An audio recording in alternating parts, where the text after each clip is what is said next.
আমার প্রিয় দশম শ্রেণীর সমস্ত ছাত্রছাত্রীদের জন্য আজ নিয়ে চলে এসেছি বহুরূপী গল্প থেকে অত্যন্ত গুরুত্বপূর্ণ প্রশ্ন উত্তর। চলো আমরা প্রশ্ন উত্তরগুলি জেনে নিই। এগুলো তোমাদের পরীক্ষার জন্য ভীষণ গুরুত্বপূর্ণ। চেষ্টা করবে নিজেদের খাতায় লিখে নেওয়ার। দেখো প্রশ্নগুলি। হরিদা কি সেচে লিচু বাগানে স্কুলের 4টে ছেলেকে ধরেছিলেন? মনে রাখবে তোমরা, হরিদা পুলিশ সেজে স্কুলের 4টে ছেলেকে লিচু বাগান থেকে ধরেছিল। পরবর্তী, যার লিচু বাগানে হরিদা পাগল সেজে দাঁড়িয়েছিলেন, কার লিচু বাগানে হরিদা পাগল সেজে দাঁড়িয়েছিলেন? দয়ালবাবুর লিচু বাগানে। নেক্সট প্রশ্ন, কে এসে স্কুলের ছেলেদের ছাড়িয়ে নিয়ে গেলেন?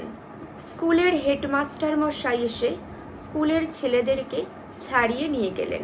মনে রাখবে।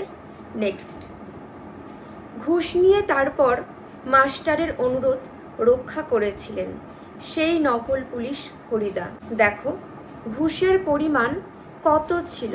মনে রাখবে, সেই ঘুষের পরিমাণ ছিল 8 আনা। নেক্সট, বরং একটু তারিফই করলেন, তারিফ করার কারণ কি ছিল? হরিদা ভালো পুলিশ সেজেছিলেন, সেই কারণেই তারিফ করা হয়েছিল। পরবর্তী, হরিদা বহুরূপী সেজে যেতে চেয়েছিলেন, কোথায় যেতে চেয়েছিলেন? জগদীশ বাবুর বাড়িতে যেতে চেয়েছিলেন। নেক্সট, তোমরা সেখানে থেকো, সেখানে বলতে বোঝানো হয়েছে কোথায়? জগদীশ বাবুর বাড়িতে। নেক্সট,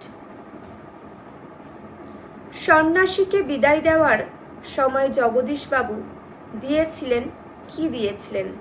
100 টাকার নোট দিয়েছিলেন। পরবর্তী, সপ্তাহে হরিদা বহুরূপী সেজে বাইরে যান একদিন, সপ্তাহে একদিনই হরিদা বহুরূপী সেজে বাইরে যান। নেক্সট, হরিদা চকের বাসস্ট্যান্ডে পাগল সেজেছিলেন, কখন পাগল সেজেছিলেন? দুপুরবেলা। পরবর্তী প্রশ্ন, একটু তারিফই করলেন, তারিফ করলেন কে? মাস্টার মশাই। পরবর্তী, শ্রীপান্থ ছদ্মনামে লিখেছেন কে? নিখিল সরকার। জগদীশবাবুর বাড়িতে সন্ন্যাসী কতদিন ধরে ছিলেন?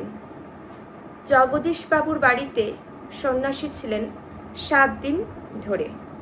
পরবর্তী, সন্ন্যাসী কোথায় থাকতেন?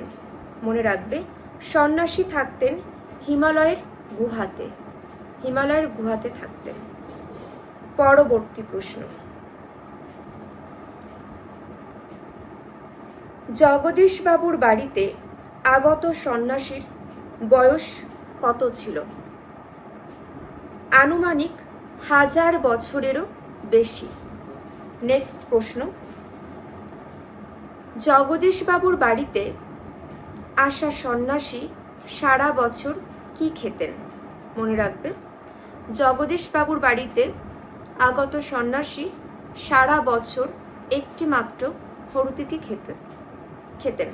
পরবর্তী প্রশ্ন, সে ভয়ানক দুর্লভ জিনিস, দুর্লভ জিনিসটি কি? সন্ন্যাসীর পায়ের ধুলো। মনে রাখবে, দুর্লভ জিনিসটি হলো সন্ন্যাসীর পায়ের ধুলো।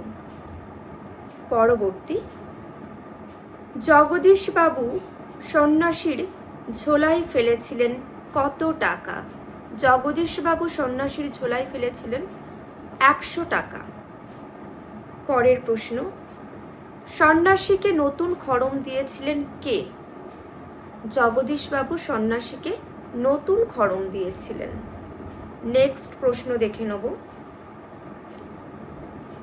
জগদীশবাবু সন্ন্যাসীর কাঠের খড়মে লাগিয়ে দিয়েছিলেন, কি লাগিয়ে দিয়েছিলেন?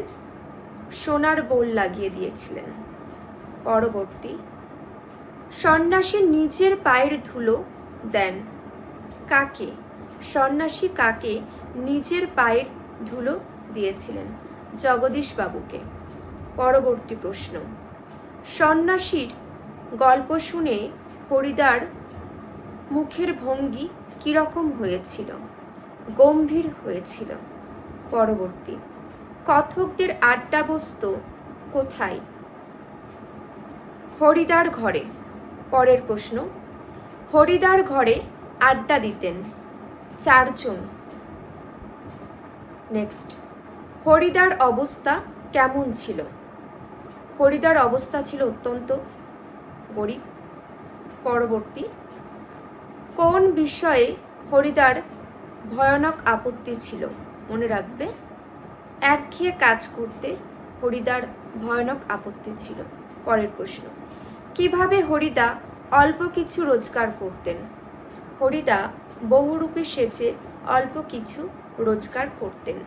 পরবর্তী প্রশ্ন দেখব, বিচিত্র সব ছদ্মবেশ ধারণ করে বহুরূপী সাজতেন। কে সাজতেন? বিভিন্ন রকম বিচিত্র সাজতেন হরিদা। মনে রাখবে, হরিদা।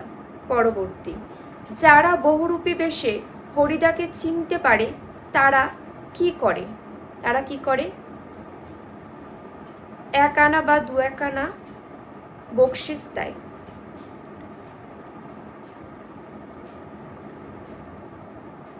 পরবর্তী, পাগলকে দেখে আতঙ্কের হল্লা বেজে উঠেছিল। কোথায় দেখেছিল? বাস স্ট্যান্ডের কাছে।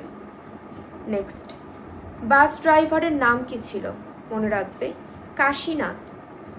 বহুরূপী গল্পে বাস ড্রাইভারের নাম ছিল কাশীনাথ।